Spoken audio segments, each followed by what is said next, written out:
오늘 우리에게 주시는 하나님의 말씀은 고린도전서 10장 31절 말씀입니다. 제가 가진 성경으로는 신약성경 275쪽입니다.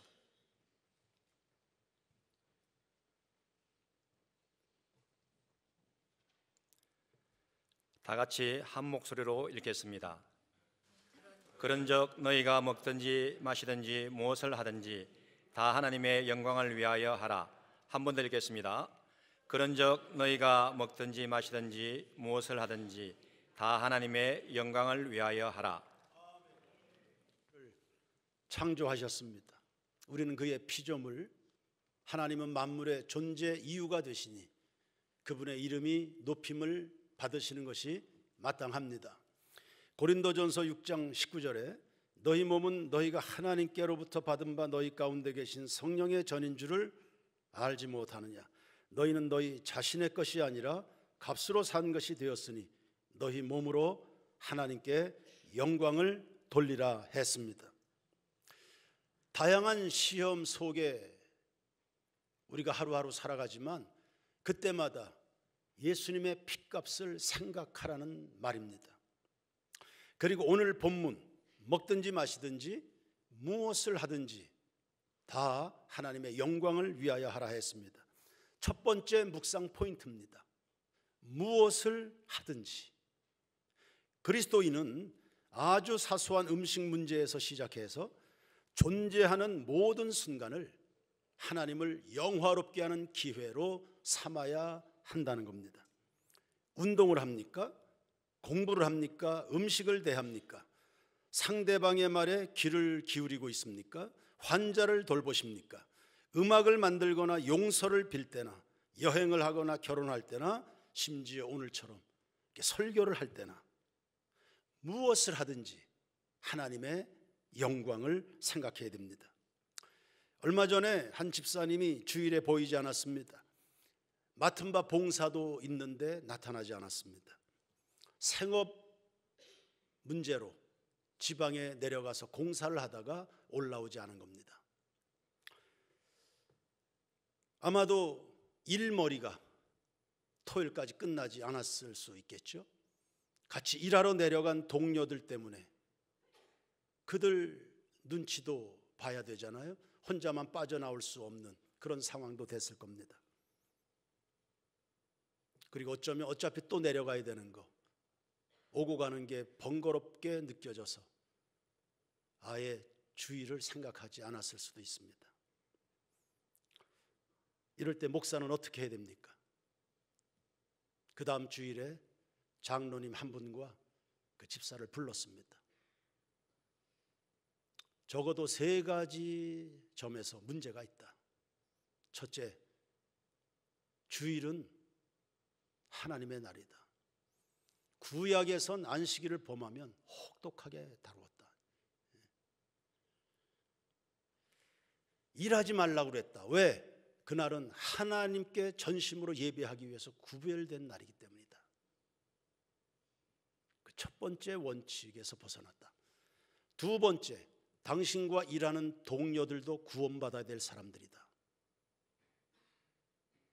그들 속에 믿음을 발생시켜서 하나님께로 인도해야 될 사람이 당신이 주일에 하나님을 부인했다. 주일은 어김없이 하나님 앞에로 나가는 당신을 보면서 그들 속에 하나님은 업신여김을 당할 수 없는 존귀한 분이라는 것이 자리를 잡지 않겠는가?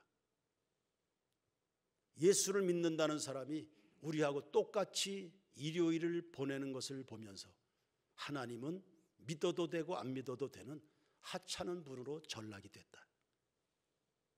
세 번째, 교회는 나 한 사람이 신앙생활을 허투루 하면 불신앙적 모습은 순식간에 전염이 된다. 나 그거 용납 못한다. 우리는 무엇을 하든지 이것이 하나님과 어떤 관계가 있는지를 생각을 해야 되는 겁니다. 우리 생활에 있어 어떤 결정을 하든 이 원칙을 여러분들이 적용하고 살아야 그게 실제적으로 하나님께 영광이 되는 겁니다. 그러므로 차분히 기도하면서 언제나 하나님께 물으십시오.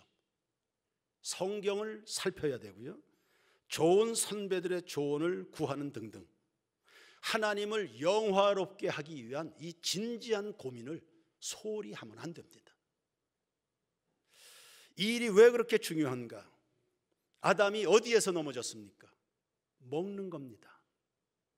아주 사소한 듯 이까짓 과일 하나쯤 그렇게 생각했는지 모르지만 그것이 치명적 실패가 되리라는 것을 예상을 안 한 겁니다.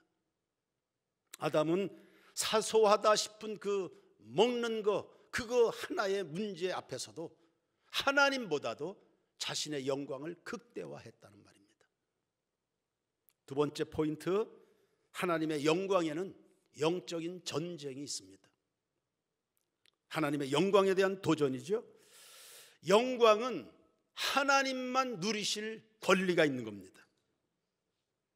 그런데도 마귀는 계속해서 그 영광을 찬탈하기 위해서 시도를 하고 있습니다. 창조주는 하나님이십니다. 마귀가 창조자인가요? 아닙니다. 그에게 무슨 권한이 있습니까? 온 세상을 다스릴 정당한 권리는 하나님만 갖고 계신 겁니다. 그런데 마귀가 계속해서 어리석은 도전을 일삼고 있습니다. 때로는 직접적으로 광야에서 예수님에게 나한테 엎드려 절하면 만국의 영광을 줄 거다, 새빨간 거짓말이었습니다. 때로는 마귀가 은근히 숨어서 간접적으로 사람들과 환경을 이용해서 도전합니다. 유대인들은 3년 동안 예수님에게 계속 유혹을 했습니다. 우리의 왕이 되달라. 여러분, 사람들에게 칭찬받는 게 꼭 좋은 게 아닙니다. 예수님은 승리하셨죠. 이 부분이 아주 중요하게 다뤄져야 될 이유가 있습니다. 아담 이후에 부패한 인간의 본성은 언제나 그래요. 하나님의 말씀보다도 내 욕망을 부추기는, 내 자신의 영광을 부추기는 마귀의 감미로운 말에 더 기울어지는 성향들이 많이 있는 겁니다. 우리에게 죄를 가르쳐준 사람 있나요? 거짓말하는 기술을 여러분 배운 적 있습니까? 타인을 괴롭히도록 동기부여를 받는 적 있나요? 과자를 훔치기 위해서 실력을 연마한 적 있습니까? 아니면 걸핏하면 교회 생활하다가 시험에 들라고 교회가 그렇게 가르쳐준 적이 있습니까? 없습니다. 그런데도 이런 일들을 기가 막히게 잘합니다. 왜 그렇습니까? 우리 마음이 언제나 내 자신의 영광을 구하고 있기 때문입니다. 하나님과 먼 사람일수록 이런 증상은 더더욱 두드러집니다. 하나님 섬기려고 안 합니다. 낮아지는 거 견디질 못합니다. 자기 희생이라는 거 기대하기 어렵습니다. 희생이라는 거, 봉사도 나한테 뭐가 이익이 돼야 하려고 하지요. 그래서 신앙생활도 교회 봉사도 거래하듯 하려고 그렇게 하는 사람들도 꽤 있습니다. 이런 것들과 다 싸워야 되는 전쟁터, 그게요 목회입니다. 세례 요한은 놀라운 선언을 했습니다. 예수는 흥하여야 되겠고 나는 쇠하여야 하리라. 보통 인간들은 정반대로 말합니다. 나는 흥해야 되겠고 나 외에는 하나님을 포함해서 모두는 쇠하여야 한다. 전쟁입니다. 이런 사례들은 역사 곳곳에서 확인이 가능합니다. 대표적인 것이 바벨탑입니다. 자, 우리 탑을 쌓아서 하늘 꼭대기까지 해서 우리의 이름을 내자. 그까지 내 이름이 뭔데? 다윗은 나라가 부강했습니다. 하나님의 은혜였습니다. 감사를 잠깐 잃어버렸습니다. 인구조사했습니다. 인구조사의 의미는 자기 휘하에 거느리고 있는 군사력, 그리고 그 군사들이 가지고 있는 화력에 대한 만방에 과시하고 싶은 욕구였습니다. 하나님이 내리치셨죠. 전염병이 창궐해서 순식간에 7만 명이 죽었습니다. 자기가 과시하고 싶었던 혹은 자랑하고 싶었던 7만 명이 하루아침에 사라져버린 겁니다. 자랑이 수치로 변했습니다. 교만은 패망의 선봉이라 했습니다. 하나님의 영광을 가져가려고 하는 수작들은 언제나 결과가 좋지 않습니다. 성공하지 못합니다. 하나님은 당신의 영광을 결코 남에게 넘겨주지 않습니다. 앞으로도 계속 그러실 겁니다. 그러므로 하나님께 복을 받고 하나님에 의하여 칭찬과 명성을 얻길 원하는 성도들, 소위 사색번성입니까? 그리고 주어진 그 복이 잘 유지되길 원하는 사람들은 적극적으로 하나님 앞에 감사하기를 바랍니다. 세례 요한처럼 말마다 날마다 선포하십시오. 주님은 흥해야 되겠고 나는 쇠하여야 하리라. 내 자신이 쇠하여지는 일, 낮아지는 일이 얼마나 어려운지요. 반면에 명예와 권세를 누리고 싶어하는 욕망에 사로잡히는 것은 얼마나 쉬운지요. 순식간에 넘어갑니다. 디모데전서 6장 11절입니다. 오직 너 하나님의 사람아, 이것들을 피하고 의와 경건과 믿음과 사랑과 인내와 온유를 따르며 믿음에 뭘 싸워라? 선한 싸움, 영적인 전쟁입니다. 영생을 취하라. 이를 위하여 네가 부르심을 받았고 많은 증인 앞에서 선한 증언을 했다 했습니다. 그러므로 우리 앞에 놓여진 1년 365일이 매일 전쟁터입니다. 영적 전쟁의 실체를 인지하고 여러분은 싸워서 승리하는 성도들 되길 축원합니다. 세 번째 포인트, 일상의 믿음입니다. 존 칼빈은 이런 이야기했습니다. 온 우주는 하나님의 영광을 나타내는 극장이다. 그러므로 언제 어디서든지 믿음으로 살아가는 모습을 보여야 된다. 그렇게 될 때 우리의 호흡마저도 하나님의 영광이라는 위대한 드라마의 일부분이 될 수 있다. 여러분 주방 일을 합니까? 아이의 기저귀를 빨고 있습니까? 길거리에서 낙엽을 지우고 있습니까?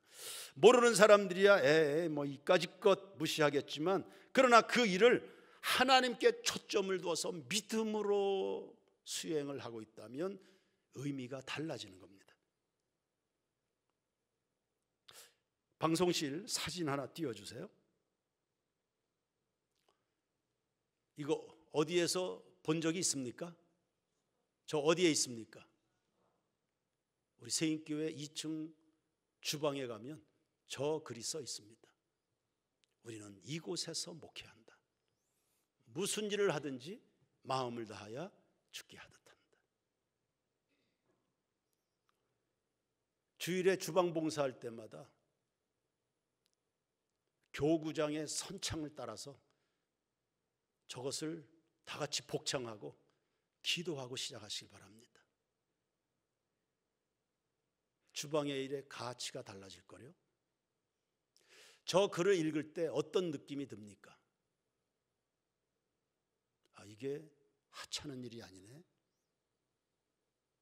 이게 회피할 일이 아니구나. 주방 섬기는 이것이 하나님을 섬기는 일이다.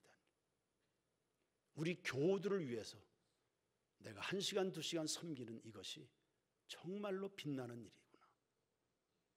위로는 하나님을, 아래로는 사람을 사랑하는 일이구나. 여기에서 하나님의 영광이 빛나게 될 거다. 이런 겁니다.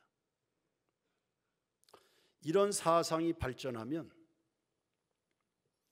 일터소명론이 되는 겁니다.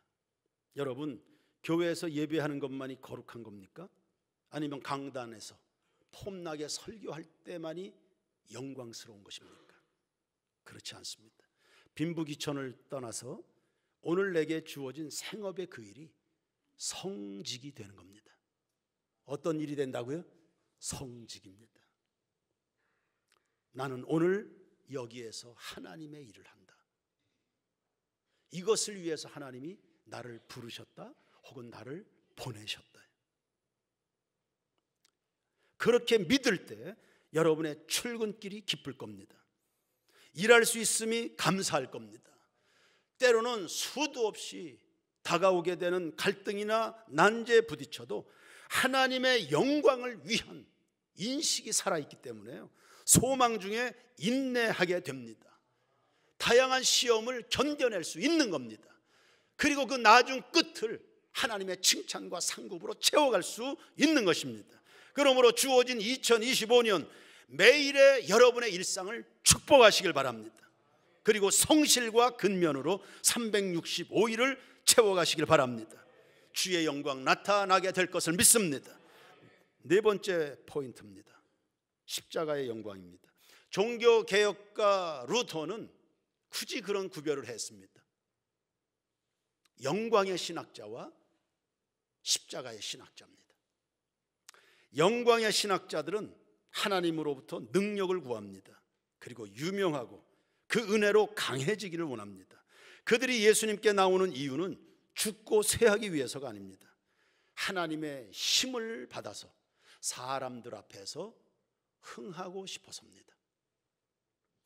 초창기 예수님의 제자들이 그랬죠. 갈보리의 그리스도를 따르는 거 원하지 않았습니다. 그들은 그저 고난은 싫어요. 다만 성부 하나님의 권능과 영화로움을 구했을 뿐이었습니다. 그래서 겟세마네 기도하는 자리에서부터 난 모른다, 난 예수 모른다, 난 그런 예수 관계한 적이 없다고 했습니다. 그리고 다 도망길 가는데 바빴습니다. 오늘의 우리는 어떻습니까? 오늘의 우리는 어떻습니까? 지난 주일 저녁에 구역장 강사들 다 모인 자리에서 첫 번째 우리의 인사 나눔이었습니다. 뭐라고 인사했나요? 우리 다 죽읍시다. 그게 첫 번째 인사였습니다. 구역장들이 모였습니다. 우리 1년간 다 죽자. 죽어야 나도 살고 영혼들도 살고 이 민족도 산다. 우리 다 죽자. 그런데 대부분의 경우는 어떨까요? 예수를 따를 때 꼭 조건을 뒤미는 사람들이 있습니다. 내 삶이 향상돼야 되고 시련은 사라져야 되고 내가 누리고 싶은 복을 풍성히 받을 수 있을 때 그때 내가 당신을 따르겠습니다. 뭐 이런 식입니다. 신앙에 세속합니다. 하나님을 사랑하는 것 볼 수 없습니다. 그냥 다 자기 만족입니다. 굉장히 위험한 상태입니다. 그러므로 우리 세인교회 성도들은 나날이 자기를 잘 살피십시오. 이 부분에 주의하지 않으면 나도 모르는 사이에 세상 성공을 유지하는 수단으로 예수를 이용하기 쉽습니다. 그리고 잘 몰라서 이미 여러분들이 선을 넘어왔다면 그거 방치하지 마시고 즉시 돌이키십시오. 하나님은 당신의 영광을 찬탈하는 사람을 방치하시는 법이 없거든요. 우리가 믿는 예수는 반드시 성경에서 가르치는 그 예수여야 됩니다. 그 예수, 십자가 지신 예수이심을 믿습니다. 세인교회 성도들이라 그러면 고난 가운데 있는 예수님의 실체를 발견할 수 있어야 됩니다. 그리고 그 고난의 가치, 고난이 지니고 있는 그 영광에 대한 이해력을 가지고 있어야 됩니다. 여러분, 죄인은 예수님이 흘린 속죄의 피를 통하여 겨우 가까스로 천신만고 끝에 하나님과 화목이 이루어졌습니다. 하나님께 나아가는 길이 열린 겁니다. 그 예수 앞에서 그 이름을 부르며 회개할 때 우리가 영적으로 새로워지고 구원의 백성이 되는 것입니다. 그랬다면 그 후에는 이후의 삶은 자기 몫의 십자가를 지고 예수를 따라야지요. 그러더라 그 예수님을 따르다 보면 고난은 물론이고 죽음까지도 강호해야 됩니다. 힘겨울 겁니다. 그렇지만 믿음을 위하여 치르는 희생은 어떤 것이든지 충분한 가치를 가집니다. 여러분이 세상을 떠나는 즉시 그 새 하늘과 새 땅에서 예수 그리스도와 함께 영원히 왕노릇하게 될 겁니다. 이 땅을 살아가는 동안은 사색 번성의 복을 누리는 일에 한 사람도 열애되는 일은 없을 겁니다. 예수를 참으로 믿으면 그때부터 고난의 길이 시작이 됩니다. 고난이 있을 수도 있고 없을 수도 있고 그런 거 아닙니다. 반드시 고난이 있습니다. 베드로전서 4장 12절에 그러므로 사랑하는 자들아 너희를 연단하려고 하는 불시험을 이상하게 여기지 말라. 자연스러운 겁니다. 빛이 등장하면 어둠의 세력은 긴장하지요. 빛의 세력을 몹시 미워합니다. 그래서 예수님도 십자가에서 죽으셔야 됐습니다. 그러므로 고난 없는 삶을 기대하지 마십시오. 만에 하나라도 여러분의 삶에 고난이 없다, 그리고 난 고난받는 거 싫다, 그럼 여러분이 구원받은 사람인지를 의심해야 됩니다. 나 그런 거 싫어, 나 낮아지는 거 싫어, 나 무시당하는 거 못 견뎌, 그럼 정말 여러분 속에 예수가 계신지, 성령 받은 사람인지, 내가 정말 하나님께 소속된 사람인지, 그거 정직하게 질문해야 됩니다. 반면에 고난이 기쁘신가? 낙심할 거 없습니다. 고난받는 자들 가운데 주님의 임마누엘이 있습니다. 자기가 이미 시험을 받아 고난을 당하셨은즉 고난받는 사람들, 시험당하는 사람들을 능히 도우신다.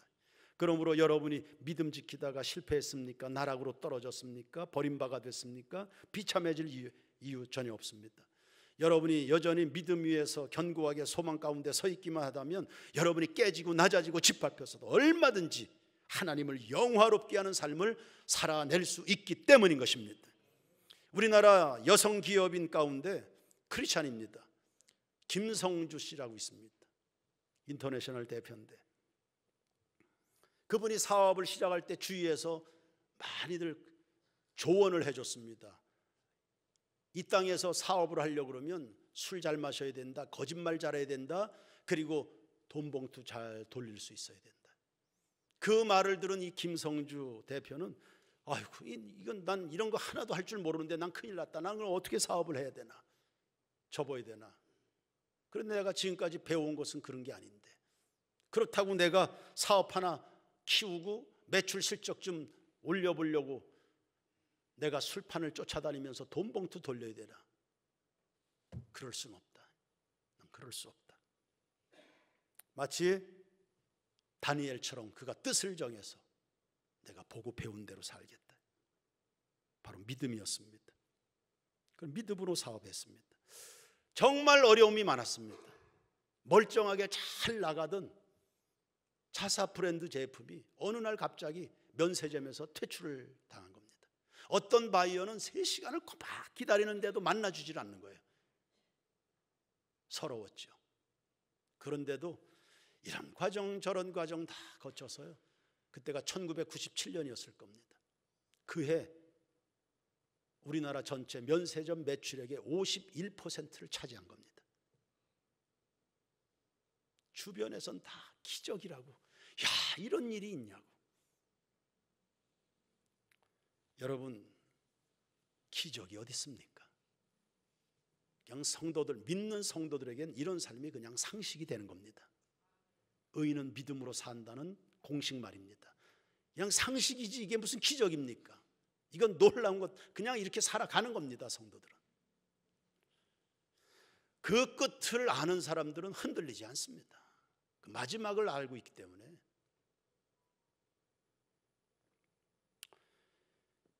배워온 그대로 하나님께 맡기고 믿음으로 결단하는 우리 세인교회 성도들 앞에 하나님의 영광의 그림자들이 나타나고 주님을 기쁘시게 하는 그 위대한 드라마의 다 주인공들이 될 줄로 믿습니다. 자, 2025년 세인교회 성도들이여, 우리는 어디로 갑니까? 하나님의 영광입니다. 어떻게 갑니까? 믿음으로 갑니다. 고난이 있어도 그 길을 갑니다. 기도로 우겨나가며 그 길을 갑니다.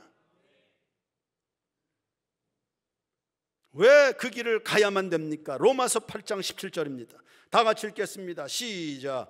자녀이면 또한 상속자, 곧 하나님의 상속자요, 그리스도와 함께한 상속자니 우리가 그와 함께 영광을 받기 위하여 고난도 함께 받아야 될 것이다. 아멘. 여러분, 영광은 고난 속에 있습니다. 세상 모든 사람들이 그토록 좋아하는 그 영광이라는 것은 십자가적 고난에 감추어져 있습니다. 그러니 고난 회피할 수가 없고요, 이거 당연히 겪어야 됩니다. 그리고 그 고난마저도 믿음으로 직면하면 영원한 영광에 중한 것을 여러분이 반드시 이루게 될 줄로 믿습니다. 베드로전서 4장 12절 이하의 말씀을 읽고 설교를 마칩니다. 사랑하는 자들아, 하나님이 이 아침에 여러분들을 그렇게 부르시네요. 사랑하는 자들아, 하나님이 여러분을 사랑하시면 뭐가 걱정이 될까? 나사로는 하나님께 평소에 사랑받는 사람이었는데 죽어도 다시 살려주시더라고요. 사랑하는 자들아, 너희를 연단하려고 오는 불시험을 이상한 일 당하는 것 같이 이상히 여기, 연단받아야 정금이 되죠. 그러므로 고난이 올 때 할렐루야 하시길 바랍니다. 13절 오히려 너희가 그리스도의 고난에 참여하는 것을 어떻게 우거지상하지 마십시오. 이는 그의 영광을 나타내실 때 여러분 믿음 지키고 있는 여러분에게 영광으로 임재하시는 순간이 있는 겁니다. 너희로 즐거워하고 기뻐하게 하려 함이라. 하나님 다 생각이 있다니까요. 너희가 그리스도의 이름으로 치욕을 당하면 뭐가 있어요? 복이에요. 이 복 여러분의 차지가 되길 바랍니다. 영광의 영 곧 하나님의 영이 너희 위에 계심이라. 너희 중에 누구든지 살인이나 도둑질이나 악행이나 남의 일을 간섭하는 자로 이런 일로는 고난을 받지 말려니와 만일 그리스도인으로 고난을 받으면 부끄러워하지 말고 도리어 그 이름으로 어떻게 해요? 할렐루야.